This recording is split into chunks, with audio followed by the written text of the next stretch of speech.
اپنے پیارے محبوب کریم صلی اللہ علیہ وسلم کی رحمت و شفاعت کے سمندر سے حصہ وافر عطا فرمائے۔ میں نے مختصر سی گفتگو آپ کی خدمت میں پیش کرنے کے لیے سرنامہ کلام کے طور پہ بطور عنوان جس صورت کا انتخاب کیا ہے وہ اللہ کے پاک کلام میں مختصر ترین سورہ مقدسہ ہے، اور جتنے الفاظ مختصر ہیں اتنا ہی زیادہ معانی کا سمندر ان چند لفظوں میں اللہ رب العزت نے سمو دیا ہے۔ اللہ نے فرمایا والعصر، اے محبوب مجھے تیرے زمانے کی قسم۔ اللہ تعالیٰ سارے زمانوں کا خالق ہے، مالک ہے۔ اے رب العالمین تو نے کس عصر کا مطلب ہوتا ہے زمانہ، ایک عصر کا مطلب ہوتا ہے عصر کا وقت،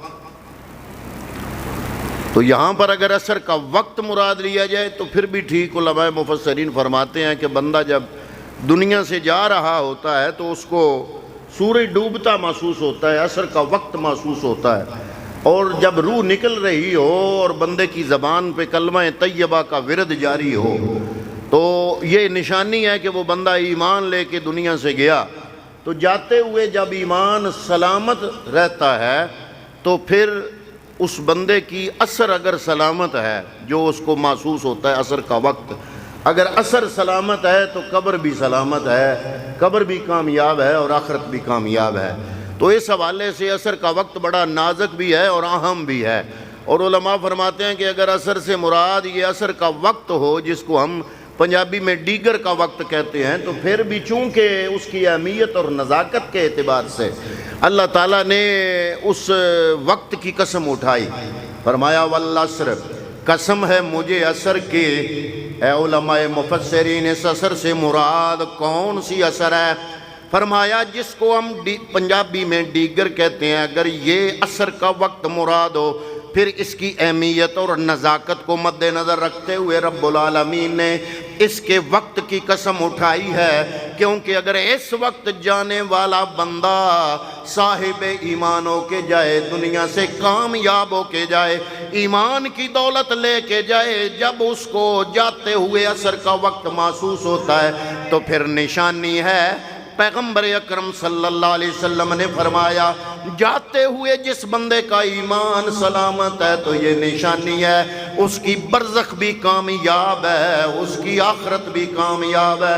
اگر عصر کا وقت مراد ہو تو پھر اس کی نزاکت اور اس کی اہمیت کا حساب سامنے رکھ کے رب نے قسم اٹھائی، اور اگر اس کا مطلب زمانہ ہو کہ اللہ نے زمانے کی قسم اٹھائی، یا اللہ زمانے تو سارے تیرے، اے میرے مالک حضرت آدم علیہ السلام کا زمانہ بھی تیرا، نوح علیہ السلام کا زمانہ بھی تیرا، حضرت ابراہیم و اسماعیل کا زمانہ بھی تیرا، یعقوب و یوسف کا زمانہ بھی تیرا، حضرت یونس علیہ السلام کا زمانہ بھی تیرا زمانہ، تو ہر زمانے کا خالق و مالک ہے۔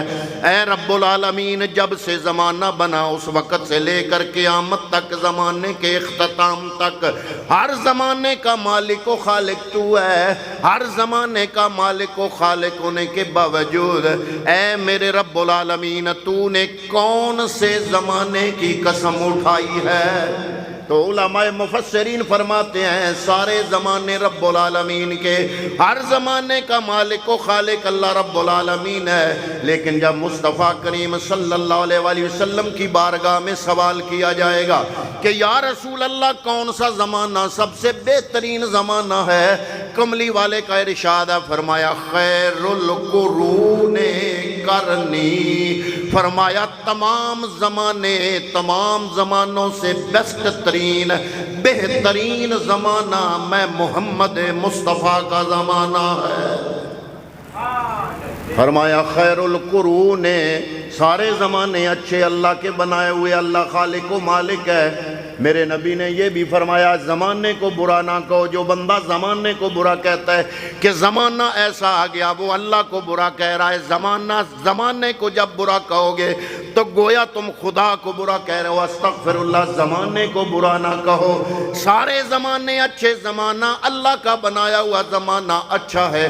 ہمارے رویے خراب ہو سکتے ہیں، ہمارے رویوں کی وجہ سے زمانے کا مزاج بگڑ سکتا ہے، بدل سکتا ہے. اس لیے پیغمبر اکرم صلی اللہ علیہ وسلم نے فرمایا، حدیث پاک ہے، فرمایا زمانے کو برا نہ کہو، کیونکہ زمانہ خدا بندے قدوس کا اپنا ہے، وہ خالق ہے، یہ اس کی مخلوق ہے، اس کو برا نہ کہو. یا رسول اللہ، جب سارے زمانے اچھے تو کون سے زمانے کی اللہ نے قسم اٹھائی؟ فرمایا خیر القرون قرنی، سب زمانوں سے بہترین زمانہ میں محمد مصطفیٰ کا زمانہ ہے. اب یہاں پر محدثین نے ایک نکتے کی بات فرمائی، فرمایا خیر القرون قرنی، تمام زمانوں سے بہترین میرا زمانہ. یہ قرن جو ہے کاف را نون یا چھوٹی، قرنی. علماء محدثین فرماتے ہیں اس سے مراد ایک تو حضور کا اپنا زمانہ، پھر حضور کے ظاہری وصال کے بعد صدیق کے لفظ کا آخری حرف ہے قاف. قرنی کے جو حروف ہیں اس کا پہلا حرف ہے قاف. تو گویا کہ یہ قرنی کا لفظ بتا رہا ہے میں محمد مصطفیٰ کا ظاہری زمانہ، اس کے ساتھ ملا ہوا قرنی کا کاف دو نقطوں والا صدیق نام کا آخری حرف کا بتا رہا ہے. ابو بکر کا زمانہ بھی شامل ہے. اس کے بعد قرن کا دوسرا حرف ہے را، عمر کے نام کا آخری حرف ہے را. حضرت عمر فاروق کا زمانہ بھی حضور کے زمانے میں شامل ہے. اس کے بعد قرنی کے جو تیسرا حرف ہے وہ ہے نون. عثمان کے لفظ کا آخری حرف ہے نون. اس سے مراد حضرت عثمان غنی کا زمانہ بھی شامل ہے. اور قرنی کا جو آخری حرف ہے وہ یا ہے، اور علی کے نام کا آخری حرف یا ہے. گویا کہ راز ہے اس میں کہ کملی والا فرما رہا ہے علی کا زمانہ بھی میں محمد عربی کا زمانہ ہے. خیر القرون قرنی، سب زمانوں سے بہترین میرا زمانہ یعنی حضور کا ظاہری حیات طیبہ کا زمانہ، صدیق اکبر والا زمانہ، عمر فاروق والا زمانہ، عثمان غنی والا زمانہ، مولا علی والا زمانہ. ابھی یہ ارشاد مکمل نہیں ہوا کملی والے کا. فرمایا ثم الذین یلونہم، پھر اس سے ملا ہوا زمانہ یعنی تابعین کا زمانہ. ثم الذین یلونہم، پھر اس سے ملا ہوا زمانہ یعنی تبع تابعین کا زمانہ. یعنی تمام زمانوں میں بہترین زمانہ پیغمبر کا زمانہ، پھر اس سے ملا ہوا یعنی تابعین کا زمانہ، پھر تبع تابعین کا زمانہ. یعنی یہ زمانہ تقریباً پہلی صدی کا زمانہ. تو پہلی صدی بہترین صدی ہے جو صحابہ کرام کی صدی ہے، تابعین کی صدی ہے، تبع تابعین کی صدی ہے. تو اللہ رب العالمین نے فرمایا ہے کائنات والو، سب زمانوں کا خالق میں، مالک میں، لیکن میں والعصر، اے محبوب مجھے تیرے زمانے کی قسم ہے. اللہ تعالیٰ نے اپنے محبوب کے زمانے کی قسم اٹھائی. یہ بھی ایک انداز ہے میرے رب کی محبت کا اپنے نبی کے ساتھ. کبھی مصطفیٰ کے زمانے کی قسم اٹھاتا ہے، کبھی حضور کے شہر کی قسم اٹھاتا ہے. لا اقسم بہذا البلد، قرآن ہے، میں قسم نہیں اٹھاتا اس شہر کی. وَأَنْتَ حِلٌّ بِهَذَا الْبَلَدِ، لیکن اس لیے قسم اٹھا رہا ہوں کہ اے محبوب، اس شہر مکہ کی گلیوں نے میرے محبوب کے قدموں کی تلیوں کو بوسے دیے ہوئے ہیں. وَأَنْتَ حِلٌّ بِهَذَا الْبَلَدِ، اے میرے حبیب میں شہر مکہ کی اس لیے قسم اٹھا رہا ہوں کہ تو اس شہر مکہ میں رہتا ہے. اب یہ سوال پیدا ہوتا ہے کہ اس آیت میں رب نے یہ قید کیوں لگائی وَأَنْتَ حِلٌّ بِهَذَا الْبَلَدِ، کہ شہر مکہ کی قسم اس لیے اٹھا رہا ہوں کہ تو اس میں رہتا ہے. تو علماء مفسرین فرماتے ہیں اس لیے کہ قرآن کے قاری کو، قرآن پڑھنے والے، ترجمے کے ساتھ پڑھنے والے کو شک ہو سکتا تھا کہ شہر مکہ کی رب نے قسم اٹھائی، ہو سکتا ہے کعبہ کی وجہ سے اٹھائی ہو سکتا ہے مقام ابراہیم کی وجہ سے اٹھائی ہو سکتا ہے عرفات کی وجہ سے اٹھائی ہو سکتا ہے بیت اللہ کی وجہ سے اٹھائی ہو۔ اللہ نے وہ سارے جواب اور اعتراض ایک لفظ بول کے ختم کر دیے، فرمایا وَأَنْتَ حِلٌّ بِهَذَا الْبَلَدِ، میں رب نے شہر مکہ کی قسم کسی اور وجہ سے نہیں اٹھائی، اس لیے اٹھائی کہ میرا محبوب مکے میں رہتا ہے۔ وہ خدا نے ہے مرتبہ تجھ کو دیا، نہ کسی کو ملے نہ کسی کو ملا، وہ خدا نے ہے مرتبہ تجھ کو دیا، نہ کسی کو ملے نہ کسی کو ملا، کہ کلام مجید نے کھائی شاہ، کہ کلام مجید نے کھائی شاہ، تیرے شہر و کلام و بقا کی قسم۔ کبھی اللہ رب العالمین نے فرمایا لا اقسم بہذا البلد، کبھی فرمایا والعصر، اے محبوب مجھے تیرے زمانے کی قسم، کبھی فرمایا لا عمروں کا، اے محبوب مجھے تیری عمر کی ایک ایک لمحے اور گھڑی کی قسم۔ یا الہ العالمین، یہ قسمیں اٹھا کے بات کیا کرنا چاہتا ہے؟ فرمایا والعصر، قسم ہے مصطفیٰ کے زمانے کی، یا اللہ بات کیا کرنا چاہتا ہے؟ فرمایا ان الانسان لفی خسر، فرمایا قسم اٹھا کے میں رب یہ بات کرنا چاہتا ہوں کہ انسان گھاٹے میں ہے۔ انسان، ہم میں سے کوئی نہیں مانتا، میں نہیں مانتا کہ میں گھاٹے میں ہوں۔ کیوں؟ اس لیے کہ میں کہتا ہوں کہ آج سے 50 سال پہلے میرا لائف سٹائل اور تھا، آج اور ہے، بہتر ہو گیا ہے۔ پہلے میرے پاس سائیکل تھا سواری کے لیے، پھر موٹر سائیکل آیا سواری کے لیے، اب اللہ نے مجھے گاڑی دی ہے۔ میرا وقت پہلے سے بہتر جا رہا ہے۔ میرا ہمسایہ کہتا ہے کہ مجھے صبح و شام اپنے گھر میں کھانا پکانے کا اتنی میری گنجائش نہیں تھی کہ کھانا پکایا جا سکے، آج میں 3 ٹائم میرے گھر میں پک رہا ہے، میں پہلے سے بہتر ہوں۔ وہ بھی نہیں مان رہا۔ ایک اور میرا دوست ہے، وہ کہتا ہے کہ آج سے 50 سال پہلے میرے خاندان کو کوئی بندہ زمانے میں جانتا نہیں تھا، آج میں اس علاقے کا MNA MP میں وزیر بن گیا ہوں، میری ایک پہچان بن گئی ہے، میرا لائف سٹائل اچھا ہو گیا ہے، میں پہلے سے بہتر زندگی گزار رہا ہوں۔ آج سے 50 سال پہلے جو کچے مکانوں میں رہتا تھا، آج عالی شان محل اور بنگلے میں رہ کے کہتا ہے کہ میں پہلے سے بہترین زندگی گزار رہا ہوں۔ یا اللہ، جو میرے ارد گرد رہنے والے انسان ہیں، ان انسانوں میں سے تو کوئی مانتا نہیں، ہر بندہ سے یہ سمجھ رہا ہے کہ پہلے سے بہتر ہو۔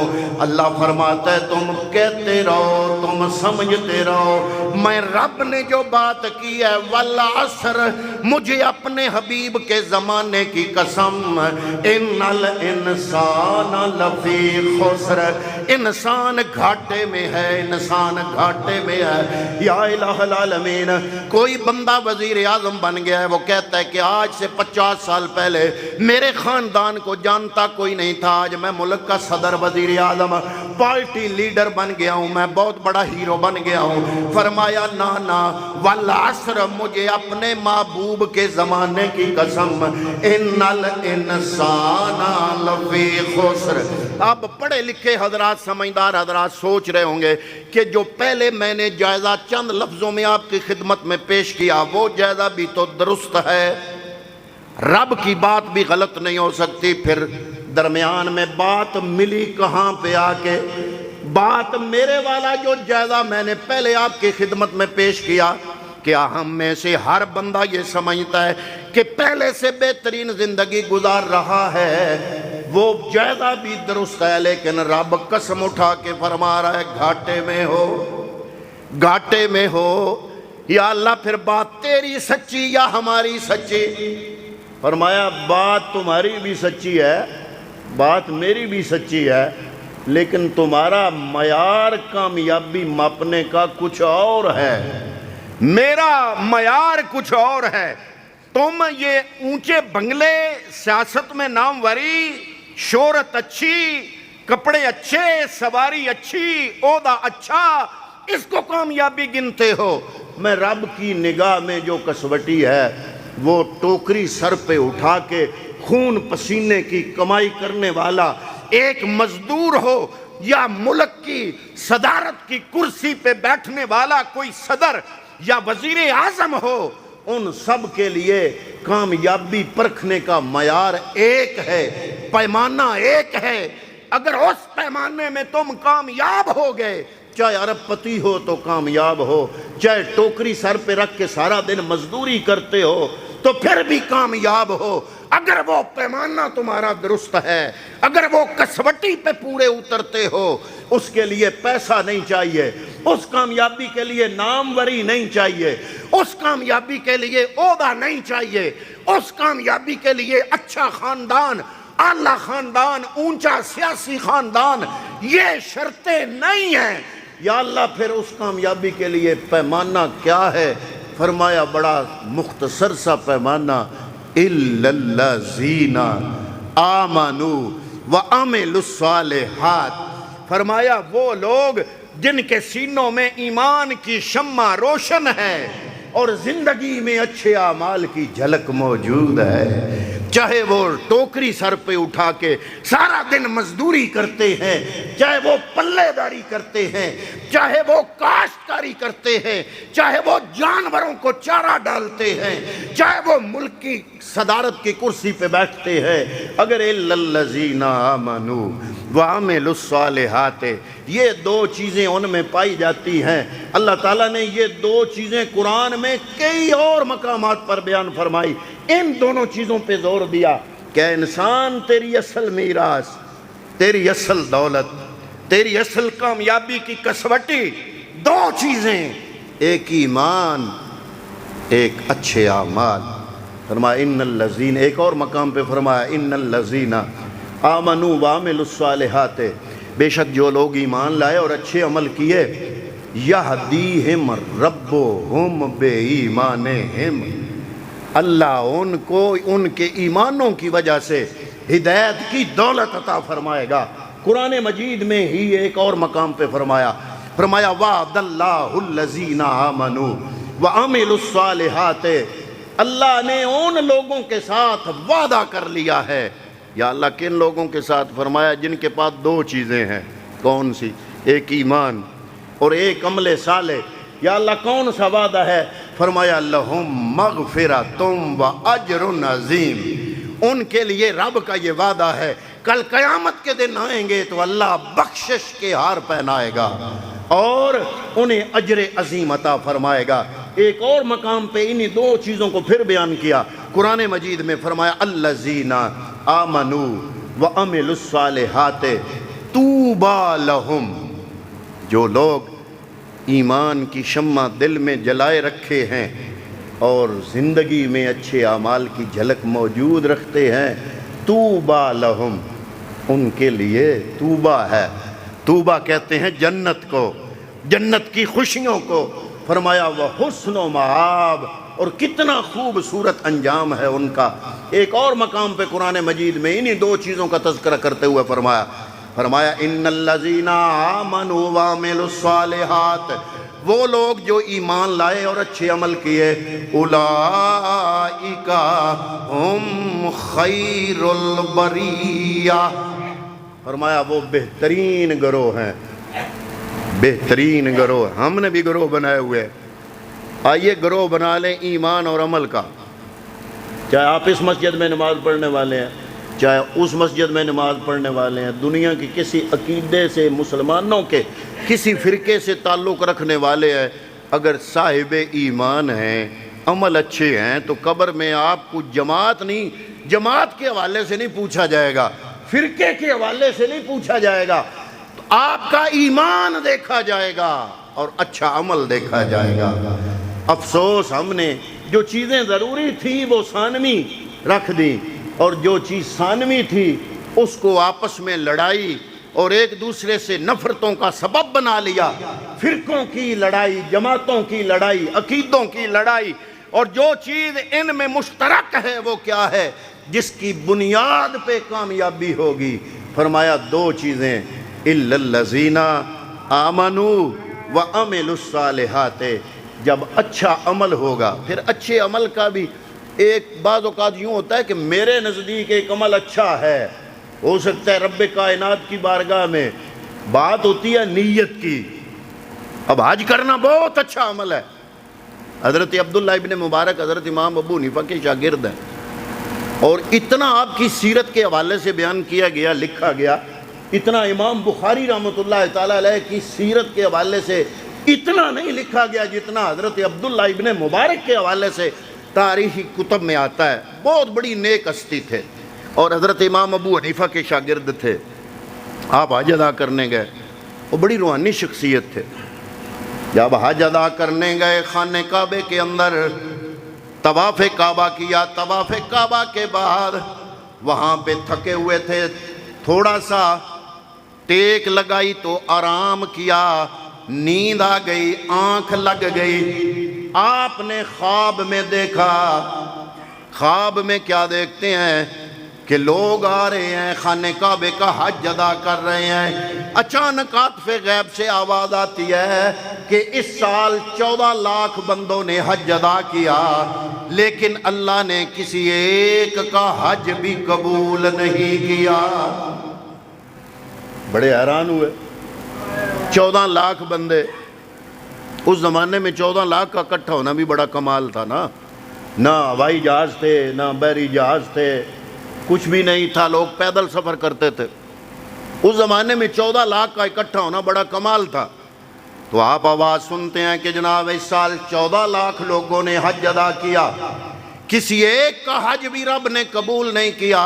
اور پھر آواز آتی ہے ایک بندہ ہے جو دمشق میں رہتا ہے، جوتے گانٹھ کے روزی کماتا ہے، ذات کا موچی ہے، وہ آیا بھی نہیں، اللہ نے اس کا حج قبول کر لیا اور اس کے صدقے 14 لاکھ کا حج قبول ہو گیا۔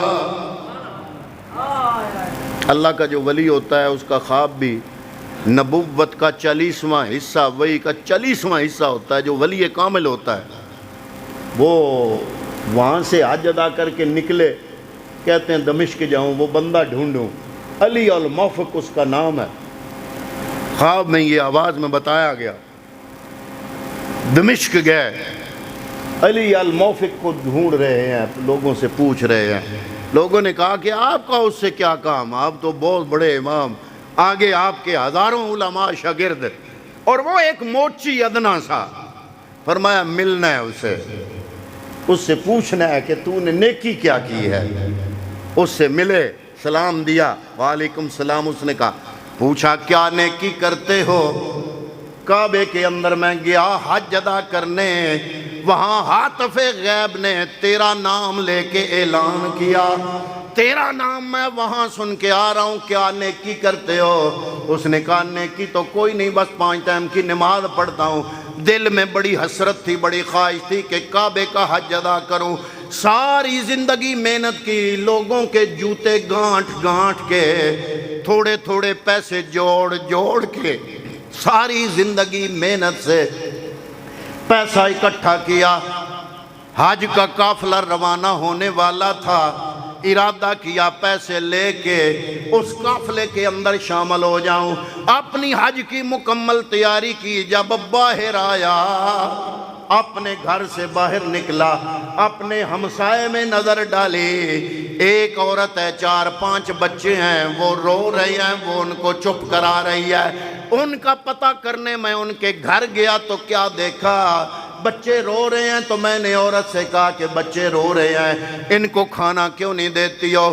یہ اوپر جو ہانڈی چڑھائی ہوئی ہے، اس نے کہا جو اوپر ہانڈی چڑھائی ہے اس میں پانی اور روڑ ہے، نیچے آگ جلائی ہے تاکہ بچے حوصلے میں رہے۔ کہ کچھ نہ کچھ پک رہا ہے، میرے پاس اتنی گنجائش نہیں کہ میں بچوں کو کھانا کھلا سکوں، ان کا باپ فوت ہو گیا ہے اور یہ یتیم رہ گئے ہیں۔ آپ فرماتے ہیں وہ موچی الموفق علی الموفق کہتے ہیں کہ میرے دل پہ گزری، میں نے کہا کہ تیرے حج کرنے کا کیا فائدہ اگر تیرے ہمسائے میں اتنے یتیم بچے رہ رہے ہیں اور بھوک سے وہ بل بلا رہے ہیں۔ وہ جتنا پیسہ تھا میں نے ان کو دے دیا، میں نے کہا کہ یہ لو اپنے بچوں کا خرچہ برداشت کرو، ان کے کھانے پینے کا اہتمام کرو، اللہ نے چاہا تو میں پھر حج ادا کر لوں گا۔ آپ فرماتے ہیں عبداللہ ابن مبارک تمہیں مبارک ہو، تیرے اس عمل کو میرے رب نے اتنا پسند کیا کہ تیرے دمشق میں بیٹھے رہنے کو بھی حج قبول کرنے کا تیرے بارے میں اعلان کر دیا، اور تیرے صدقے 14 لاکھ بندے کا حج قبول کر لیا۔ لیکن ایک مسئلہ رکھنا، آج کل سوشل میڈیا پہ ایسی بڑی مہم چل رہی ہے اور بڑی اس قسم کی پوسٹیں آ رہی ہیں کہ جناب یہ جو قربانی دے رہے ہو یہ پیسہ اکٹھا کر کے غریبوں کی مدد کر لو، بکروں کی چھتروں کے گلے پہ چھری نہ رکھو، حج پہ نہ جاؤ۔ حضرات محترم یہ بات اس موچی کی نے کیوں کی اور اس کو حج کیوں قبول ہوا؟ اس لیے کہ اس موچی کی ذات پہ حج فرض نہیں تھا۔ حج فرض، جس پہ حج فرض ہے وہ حج ہی کرے گا۔ اگر وہ اپنے حج کے پیسے کسی اور کو دے گا اور حج نہیں کرے گا تو فرض چھوڑے گا۔ ہم ایک آنکھ سے اصل میں دیکھتے ہیں، جب حج کا موقع آتا ہے تو ہمیں غریب یاد آ جاتے ہیں، میلاد النبی کا موقع آتا ہے تو ہمیں پھر بھی غریب یاد آ جاتے ہیں، یہ جو پیسہ یہ میلاد النبی پہ لگا رہے ہیں غریبوں پہ لگا، لیکن جب میں آئی فون خریدتا ہوں پھر غریب بھول جاتا ہوں، اپنے لیے 10 کلو مٹن خریدنے جاؤں تو پھر غریب بھول جاتا ہوں، اپنی بچے کی شادی کروں 500 کارڈ بنواؤں اور مینیو اتنا رکھوں اور اتنا بہترین میرج ہال کا انتخاب کرتے ہوئے محلے کے غریبوں کو بھول جاتا ہوں۔ حضرات محترم یہ بھی ایک بیماری ہے، ہمیں دونوں آنکھوں سے دیکھنا چاہیے۔ اس موچی کو، اس کے حج کو کیوں اللہ نے قبول کر لیا دمشق میں بیٹھے ہوئے؟ اس لیے کہ وہ بیچارہ غریب تھا، غریب آدمی صاحب استطاعت نہیں تھا، صاحب استطاعت پہ حج فرض نہیں ہے۔ من استطاع الیہ سبیلا، اللہ کا قرآن کہتا ہے جو صاحب استطاعت ہے اس پہ حج فرض ہے۔ ایک بندے پہ قربانی واجب ہے اور وہ کہے کہ یہ جو قربانی کے 15,000 ہیں یا 20,000 ہیں یہ میں غریب کو دوں، قربانی نہ کروں تو وہ گناہگار ہوگا۔ غریب کو دینا ہے تو غریب کو اس قربانی کے علاوہ دو۔ اپنی عبادات کے جو اراکین، اسلام کے اراکین ہیں، ان کو داؤ پہ نہ لگاؤ غریبوں کی ہمدردی کا جھانسا دے کر۔ غریبوں کی ہمدردی اچھی بات ہے، لیکن غریبوں کی ہمدردی کا جھانسا دے کر حج پہ اعتراض کرو، میلاد النبی پہ اعتراض کرو، لوگوں کو جو کھانا کھلا رہے ہیں ان پہ اعتراض کرو، جو حج پہ یا عمرے پہ جا رہے ہیں ان پہ اعتراض کرو، تو یہ بھی ایک بیماری ہے۔ اللہ تعالیٰ اس بیماری سے ہم مسلمانوں کو محفوظ رکھے۔ اسلام اعتدال کا نام ہے، فرائض کو دیکھا جائے، واجبات کو دیکھا جائے، مستحبات کو دیکھا جائے، مستحبات کو مستحب کے مقام پہ رکھا جائے، سنت کو سنت کے مقام پہ رکھا جائے، فرض کو فرض کے مقام پہ رکھا جائے، مکروہات کو مکروہ اور حرام کو حرام کے مقام پہ رکھا جائے۔ تو یہ ہے اصل اعتدال۔ دعا ہے کہ اللہ رب العالمین ہمیں اعتدال کے ساتھ زندگی گزارنے کی توفیق عطا فرمائے، آمین۔ فرمایا والعصر، قسم ہے محبوب آپ کے زمانے کی، ان الانسان لفی خسر، انسان گھاٹے میں ہے، الا الذین آمنوا وعملوا الصالحات، اس گھاٹے سے باہر صرف وہ لوگ ہیں جو لوگ نیک صاحب ایمان ہیں، دل میں ایمان کی شمع روشن ہے، زندگی میں اچھے اعمال کی جھلک موجود ہے۔ دعا کرتے ہیں کہ اللہ تعالیٰ ہمیں ایمان کی دولت عطا فرمائے، عمل صالح کی توفیق عطا فرمائے۔ اللہ تعالیٰ ان لفظوں کا صدقہ مرحوم محمد بشیر صاحب